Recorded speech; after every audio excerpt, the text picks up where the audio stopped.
Con este icono a mi espalda no necesito decir en dónde estoy, pero bienvenidos a Berlín.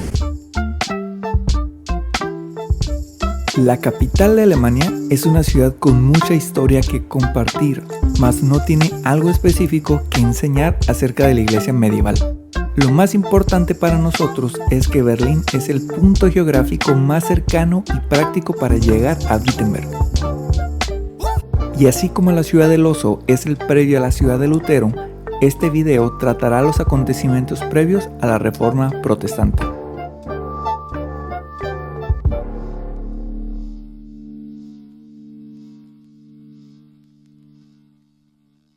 Gente, iniciamos nuestro día acá en uno de los puntos más importantes de la ciudad de Berlín, el Memorial del Muro de Berlín.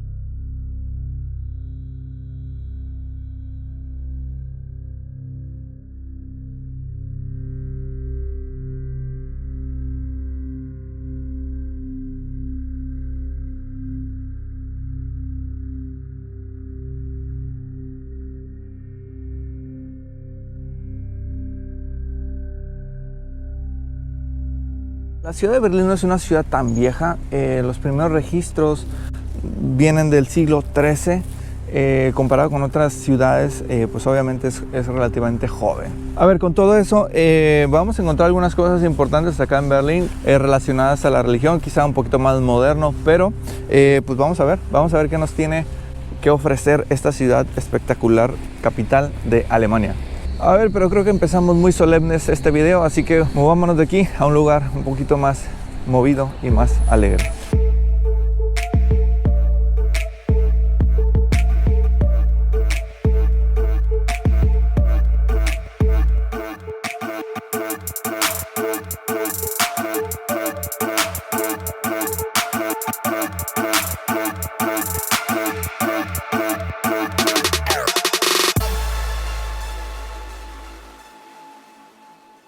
Gente protestante, estamos en uno de los lugares muy interesantes de Berlín, que nos mezcla muchas etapas de la historia de la iglesia e historia universal. Acá atrás de mí están las ruinas de un monasterio que fue fundado en el siglo XIII, una orden franciscana. Son ruinas que han quedado después de la Segunda Guerra Mundial, cuando Berlín fue bombardeado, y al igual que mucha de la estructura obviamente de la ciudad ha sido derribada. Estamos parados en lo que vendría siendo la pared sur de este monasterio, el cual está completamente destruido. Se puede ver al interior del edificio gracias a esta destrucción que hubo en la guerra. Gracias, pero qué triste, ¿no? Los monacatos iniciaron con un corazón muy interesante. Vemos desde la iglesia perseguida en los siglos II y III como gente, cuando la iglesia estaba siendo corrompida, estaba perdiendo esa pureza, mucha gente se convierte en ermitaños y se van afuera de las ciudades para mantenerse puros. Ellos decían que entre más contacto estuvieran con el pecado, con la iglesia impura, contaminada, pues era mejor mantenerse alejados. Ahora, eso fue en Oriente, pero ya en Occidente fue un poquito más tardío. Los monacatos inician como algo independiente, llamémoslo así, igual buscando la pureza, buscando el no contaminarse con las impurezas de la vida diaria, con las impurezas que había dentro de la iglesia, y por lo cual se alejan y hacen esos establecimientos. Al tiempo se le pide que rindan cuentas al Papa, y el Papa le da un giro a los monasterios. Una vez que la iglesia empieza a tomar el control de los monasterios y empieza a convertirse en un buen lugar para recibir donaciones, ahora la gente que quería entrar a los monacatos, a los monasterios, no era gente que quería alejarse del pecado, sino como veía que había beneficios por estar dentro de estos lugares religiosos, les brillaba el ojo por las buenas finanzas, por los buenos tratos, por el poder que podían obtener. Vaya, ellos no podían ser ricos, se hallan con ese concepto de renunciar a toda riqueza, del ayuno, de la oración. Sin embargo, aunque no podían tener cosas propias, sí podían usar las riquezas de la iglesia. Hay que destacar que gracias a los monasterios es que inician algunas universidades. También se convierte los monasterios en hospitales, en hospicios, en refugio para la gente que estaba sufriendo persecución, gente que estaba con necesidad. También, aunque hay cosas malas, tenemos que destacar esas cosas buenas que podemos encontrar en todas partes, en todas las personas. Entrar a un monasterio significaba el alcanzar como la santidad máxima. Veíamos que la gente se alejaba de las ciudades grandes del pecado a un monasterio, por lo que se empezó a hacer esa idea de que la máxima santidad que se podía alcanzar era dentro de un monasterio, gracias a que estabas todo el día al servicio a Dios, en busca de la santidad, en la oración, al ayuno, alejado de cualquier influencia mala. Personajes de la historia religiosa como Martín Lutero habían entrado a un monasterio para realmente encontrar esa liberación del pecado, ya que la salvación, de acuerdo a la iglesia, venía por las obras y no por la fe. Antes de hablar de los acontecimientos, es necesario saber, por lo menos a grandes rasgos, qué fue la Reforma Protestante. Básicamente fue un cisma o fragmentación en la Iglesia Católica iniciada por un individuo llamado Martín Lutero y que llevó a la formación de dos bandos, los que permanecían siendo católicos y el grupo considerado disidente llamado protestante. Aunque fue un movimiento de índole religiosa, este tenía tintes políticos, sociales y económicos. Ahora sí, ¿qué influyó para que gran parte de la población europea se uniera a este movimiento protestante? Número 1. El humanismo. A lo largo de la Edad Media, la Iglesia de Roma había sembrado un pensamiento teocentrista, es decir, Dios debía ser el centro y todo tenía que ser juzgado y visto a través de la fe. Alrededor del siglo XIII empieza a surgir el humanismo, movimiento intelectual que quitó a Dios del centro y puso al ser humano como medida de todas las cosas, desplazando a la fe, sustituyéndola por la razón y la experiencia. Muy ligado al humanismo llega el Renacimiento, movimiento intelectual, filosófico y cultural en el cual se generó un interés por estudiar a la cultura griega y a la romana, emular a sus filósofos y artistas y leer su literatura en su idioma original. Otro factor importante fue el sentimiento nacionalista.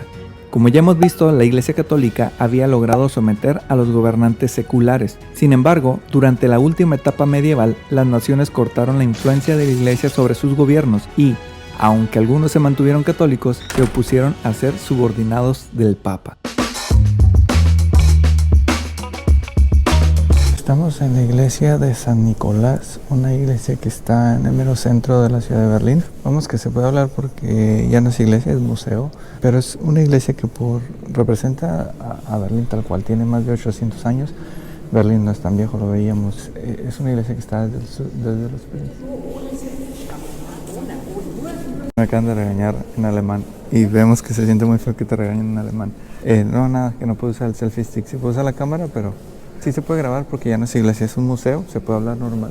Pero es una iglesia que tiene más de 800 años, más o menos en los inicios de Berlín, cual ha sido restaurada múltiples veces por cambio de diseño, también por la destrucción. Hubo un incendio en el 1300, en el siglo XIV, por lo cual se tuvo que restaurar desde aquel momento.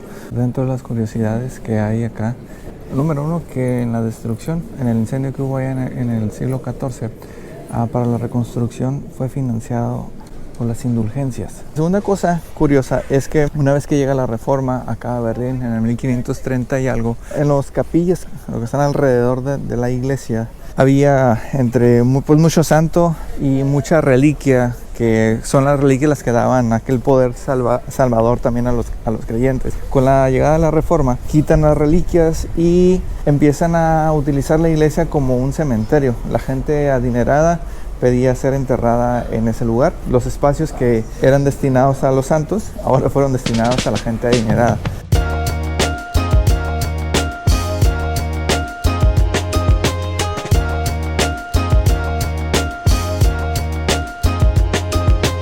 Gente, nos hemos venido a el muro de Berlín, la zona este, o conocido como la East Side Gallery, en la que no es una barda o parte del muro solemne, es más como artística la cosa. Estamos del lado interno y acá una de las curiosidades es que está como... El arte que se ha expresado es mucho del graffiti.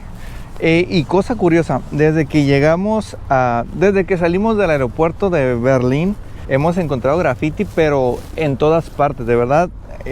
Veníamos en el tren del aeropuerto acá y grafitis en zonas como de casas abandonadas, en bardas, e incluso en lugares habitados había graffiti, pero locamente. Realmente hay una ciudad que es primermundista, pero que la expresión del graffiti es algo demasiado importante.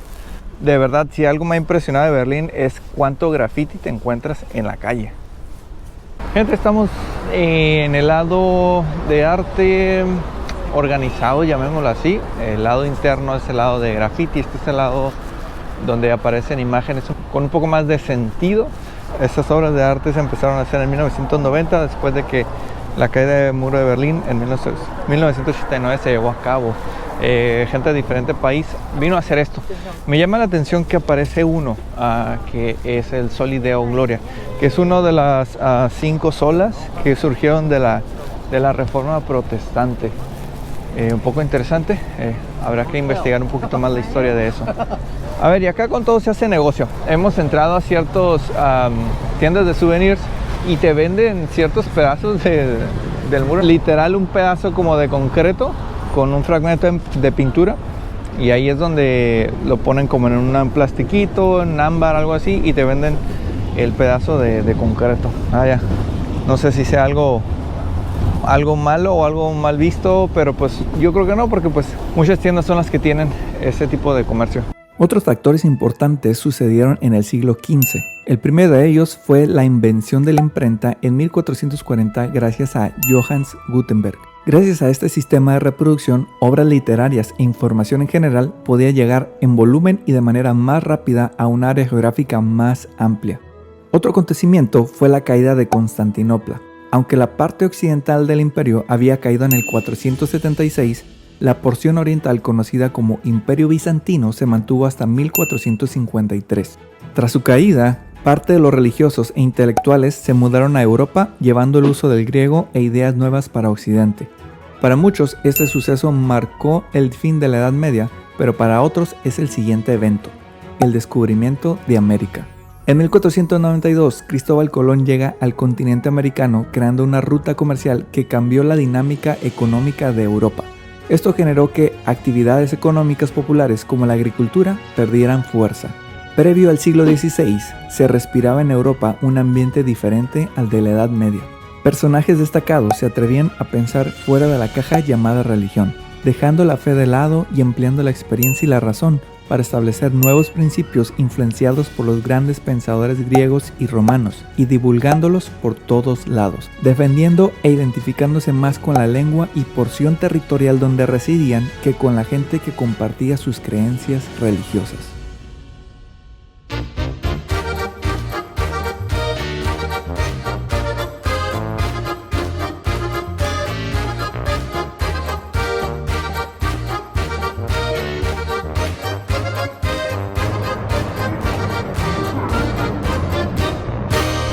Hola gente protestante, estamos a punto de volver a practicar la dieta protestante. Vamos a comer callejeramente en unos kebabs muy pero muy recomendados. De verdad que ya había visto la referencia a que se hacía mucho tiempo de espera, y pues ahorita llevamos apenas 5 minutos, así que aproveché para hacer este video.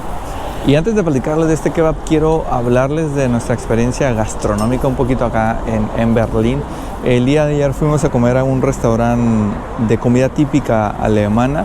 El nombre ahí se los dejo, la verdad no me voy a animar a decir nombre de calles ni de lugares porque pues no lo voy a pronunciar bien, así de sencillo.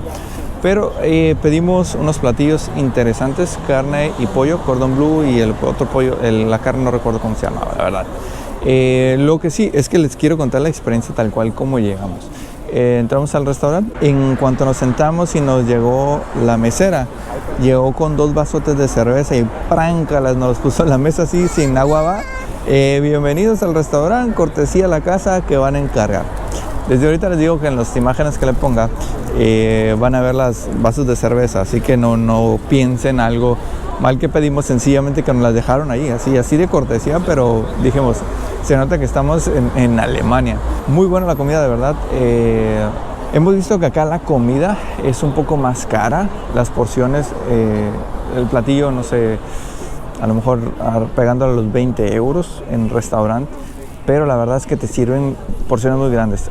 Yo imagino que es porque la gente acá es más grande, más alta, no lo sé, pero de las ciudades en las que hemos estado, a comparación de Londres, a comparación de París, de verdad es un poquito más caro, pero también las porciones son súper más grandes.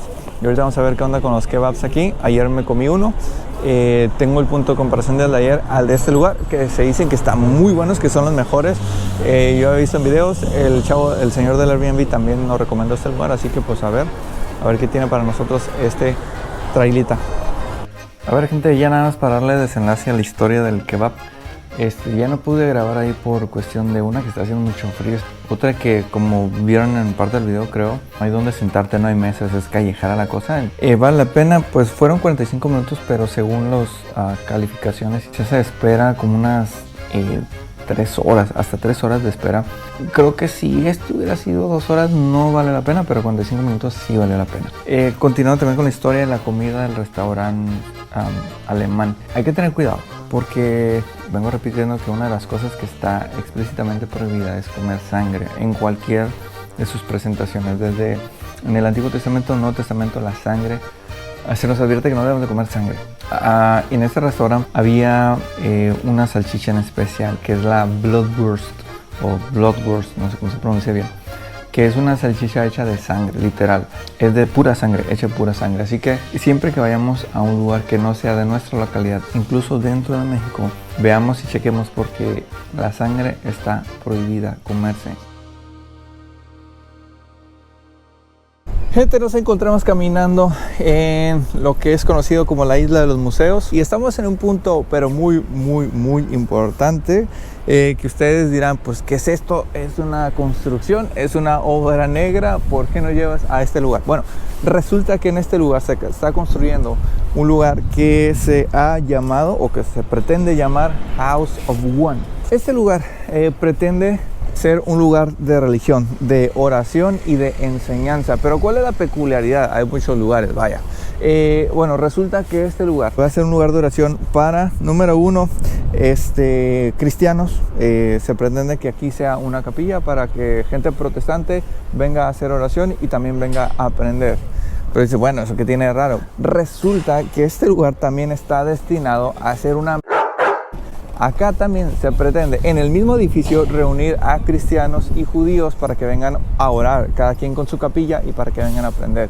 Pero si a esto le sumamos lo siguiente, que es un poco más raro, este lugar también tendrá espacio para que sea una mezquita, que es el lugar donde se juntan a orar las personas que practican el Islam, los musulmanes. O sea que este lugar, House of One, que significa casa de uno, habla de una unión entre cristianos, judíos y musulmanes. A ver, y es que vimos que el Islam, el cristianismo y el judaísmo tienen un origen en común. Vemos que todas estas tres religiones son religiones abrámicas. Para llevar a cabo esta construcción se han puesto de acuerdo 3 líderes religiosos representando al cristianismo, al islam y al judaísmo. Pero este proyecto ya tiene bastante tiempo. Si nos metemos a la página de YouTube de House of One, vamos a ver que desde el 2010, 2012 por allá ya tenían sus proyectos, en los cuales se pide que si tú quieres ser parte de esto puedes donar un ladrillo y te lo cobran, no sé si 20 euros o algo así por el estilo, para que poder donar. O sea, este es un proyecto que lleva años y que no se ha consolidado. Yo no sé cuál sea la perspectiva tuya, pero desde el aspecto social creo que es un buen mensaje, si lo vemos desde lo social específicamente, estrictamente. ¿Por qué? Porque es una ciudad o una área donde realmente conviven cristianos, judíos y musulmanes. Entonces, el tener un lugar en común donde se pueda tener sana paz, respeto, comunidad, aunque con diferente apariencia, con diferente atuendo, pues vamos que es un mensaje social para que la comunidad tenga esa paz civil, social, como lo quieran llamar. Pero desde el aspecto ya religioso, pues vamos a encontrar que puede haber cierto conflicto por los puntos de vista, por los ideales, por las cosas, las prácticas sobre todo, de cómo se lleva a cabo la espiritualidad y la praxis de la religión. Hay una piedra que aparentemente dice que se empezó a construir, la construcción tal cual, en el 2021. O sea, van unos 2 años de construcción y la verdad no se ve mucho. No sé si vaya por pura donación. Lo que sí sé es que el gobierno ha facilitado ciertas cosas para que esto se dé. Vamos, les digo, en mensaje político, mensaje social, es un excelente mensaje. Pero la realidad es que a la práctica nos deja mucho que pensar. Bueno, aquí aparentemente ya hay un poquito de inicio, una pared un poquito más de forma, pero esto va para rato. A ver si un día me toca regresar y poderlo ver ya terminado. No lo sé, me interesa saber qué piensas tú al respecto de este edificio, porque sin lugar a dudas creo que genera un poco de polémica. Hay 2 personajes que se consideran tradicionalmente como predecesores de Martín Lutero por luchar contra la Iglesia Católica: John Wycliffe y John Hus. De acuerdo al Concilio de Jerusalén, celebrado en el 50 después de Cristo por los apóstoles de Jesús, el único medio para obtener la salvación era la fe en Cristo y no a través de las obras humanas. En el primer siglo solo se consideraban 2 ordenanzas, el bautismo y la cena del Señor. Estos solo eran memoriales. Para el siglo XII se afirmaba que la salvación dependía de las obras humanas y se identificaban 7 ordenanzas, las cuales ahora se llamaban sacramentos. Según el catolicismo, el bautismo otorga el perdón de pecados cometidos hasta antes de este acto, mientras que la penitencia lo hace por los pecados realizados posteriores a este. John Wycliffe, quien vivió de 1320 a 1384, criticó este sistema sacramental y atacó al papado en general. Dentro de sus aportaciones es la participación en la traducción de la Biblia al inglés, algo que estaba prohibido por la Iglesia de Roma, la cual solo permitía la Biblia en latín, y la formación del grupo de sacerdotes pobres que predicaban sus enseñanzas, llamados los Lollardos. Juan Hus nace en 1369. Este entró en contacto con las enseñanzas de Wycliffe en la Universidad de Praga y se dedicó a replicar sus protestas contra los abusos papales. Para la Iglesia de Roma, la Biblia ya no era la máxima autoridad para el creyente, sino que ya se exaltaba la tradición y las enseñanzas de la Iglesia hasta ponerlas al mismo nivel que las Sagradas Escrituras. Hus se opuso a esto. Para el Concilio de Constanza de 1415 se le condenó a muerte y fue quemado sobre una estaca. La palabra Hus significa ganso en checo, y se dice que antes de ser ejecutado exclamó: «Podrán quemar a este ganso, pero después de mí vendrá un cisne al que no podrán silenciar». Eso se tomó como una profecía en la cual Lutero sería ese cisne. Wycliffe y Hus intentaron reformar a la iglesia, pero no lo lograron porque las condiciones en el entorno no eran las ideales. O como lo dice Lucas Magnin, aunque Lutero admiró a precursores de la reforma como Wycliffe y Hus, también los criticó por haber denunciado las deficiencias morales de la iglesia, pero sin atacar la teología que estaba en su base. Habían apuntado a las consecuencias del problema, pero no habían hecho nada por tratar las causas. Gente protestante, estamos afuera en la explanada que está cruzando la calle de la Catedral de Berlín, una iglesia que pertenece a la iglesia evangélica en Alemania. Cosa curiosa, o sea, uno pudiera pensar por la estructura, por el estilo de la iglesia, que esto va a ser una iglesia católica, y la realidad es que no, es una iglesia evangélica, como ya lo decía, específicamente una iglesia luterana.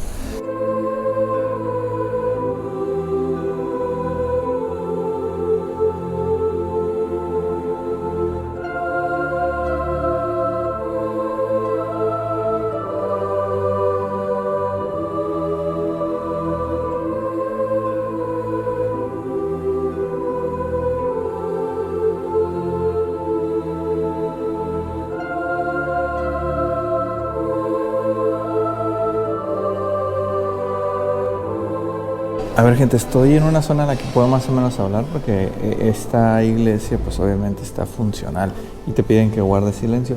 Nada más comentarles, la entrada vale 10 euros. ¿Vale la pena? Sí, vale la pena, de verdad que es una iglesia muy bonita, muy grande y sobre todo diferente a lo que estamos acostumbrados a ver si has entrado a iglesias grandes. No es tan vieja, esta iglesia creo que fue construida en el finales de 1800. Previo a este ya había una iglesia existente, fue demolida y fue construida la Catedral de Berlín. Solamente son 10 euros y si quieres, si traes mochila o algo, tienes que dejar tu mochila en el locker, el cual cuesta 2 euros. Bueno, le eché la moneda, no sé si me la vaya a regresar, si sea como un aval o algo así, pero bueno, vamos, que no es tan caro la entrada. Y si quieres conocer un poquito acerca de Berlín, de la religión, pues es un muy buen spot para entrar, de verdad, sobre todo por la vista allá en la cúpula de la iglesia. Gente, hay que subir escaleras, ya se la saben con estos edificios antiguos.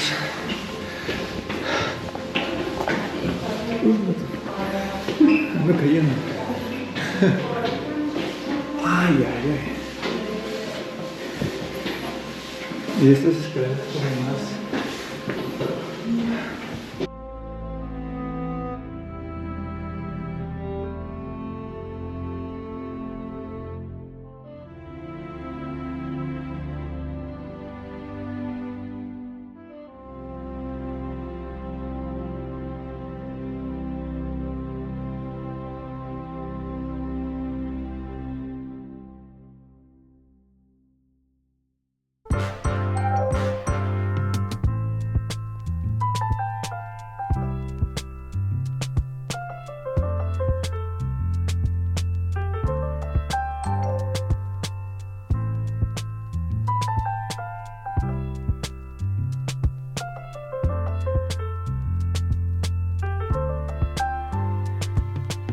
Gente, estamos en un punto turístico muy importante en el centro de Berlín.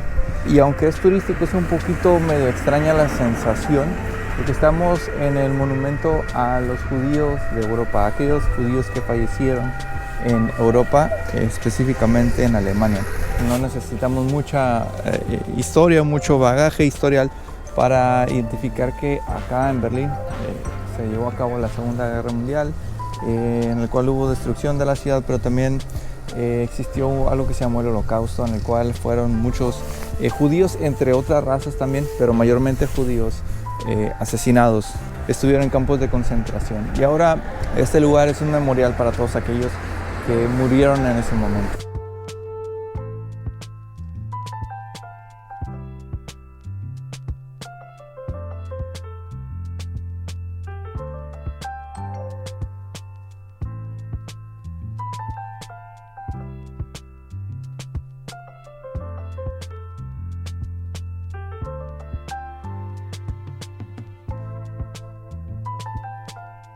A ver, y esto no representan ataúdes, sencillamente fue un diseño del arquitecto que consta de bastantes bloques de diferentes tamaños.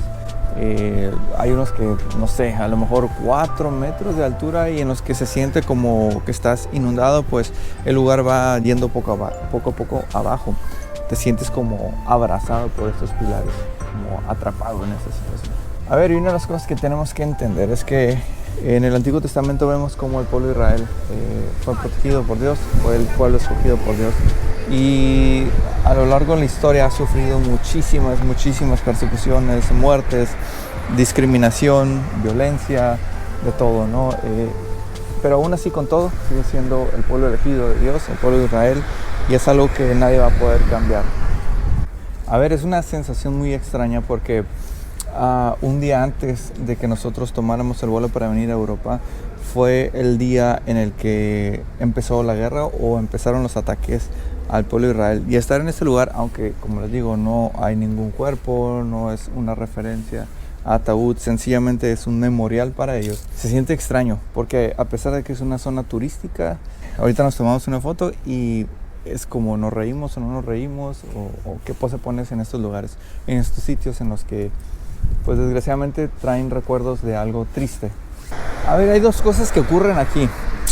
Número uno, que hay letreros de que tengan mucho cuidado con los pickpockets o los que te roban la cartera, porque debido a que estás inmerso en un grande, de verdad, son muchos pilares.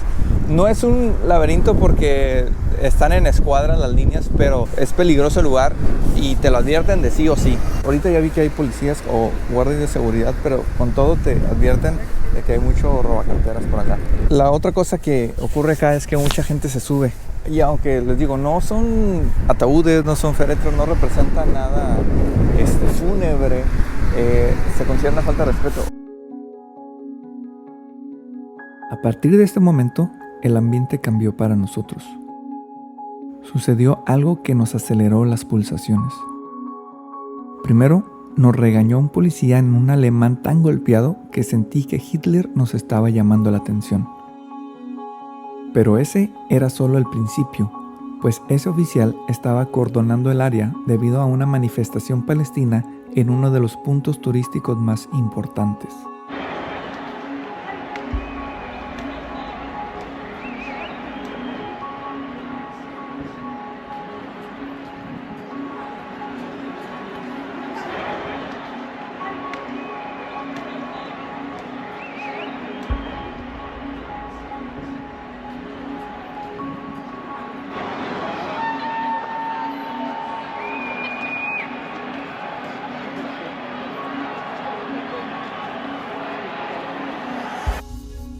La razón era obvia. La guerra en Tierra Santa que había reiniciado una semana antes.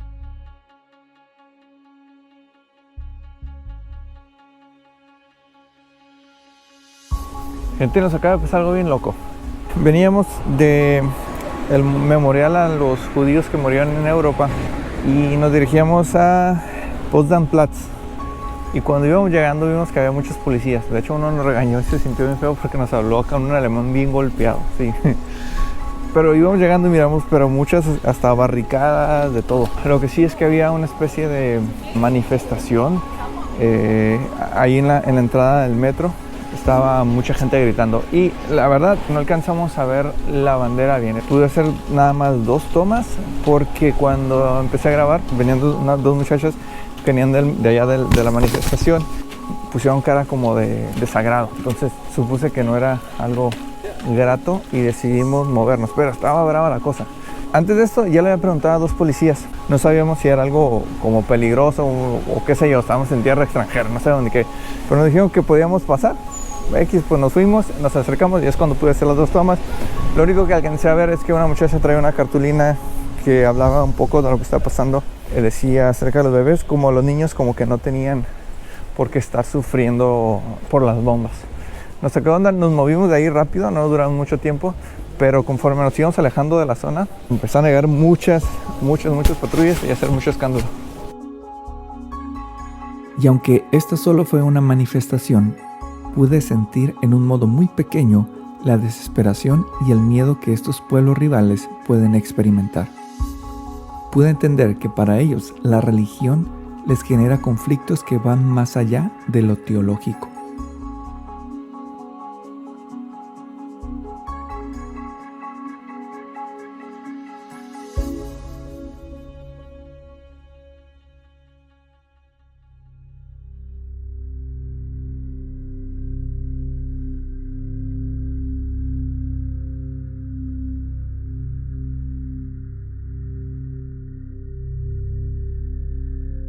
Tuvimos la oportunidad de visitar el Museo Judío de Berlín, un espacio totalmente gratuito donde se aborda con mucho respeto a la cultura judía en general y por supuesto al Holocausto.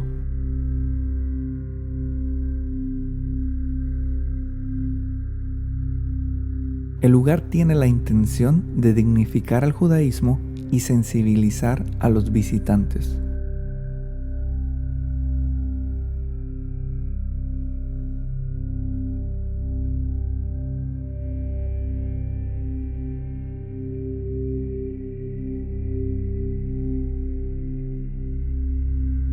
Dentro de las instalaciones tienen una especie de salón de la fama con personajes judíos sobresalientes. Y por supuesto que está Jesús. Desgraciadamente pudimos estar solo 20 minutos, pero fueron suficientes para hacerme un nudo en la garganta. En especial la sección de las cartas escritas por judíos que se dirigían al campo de concentración.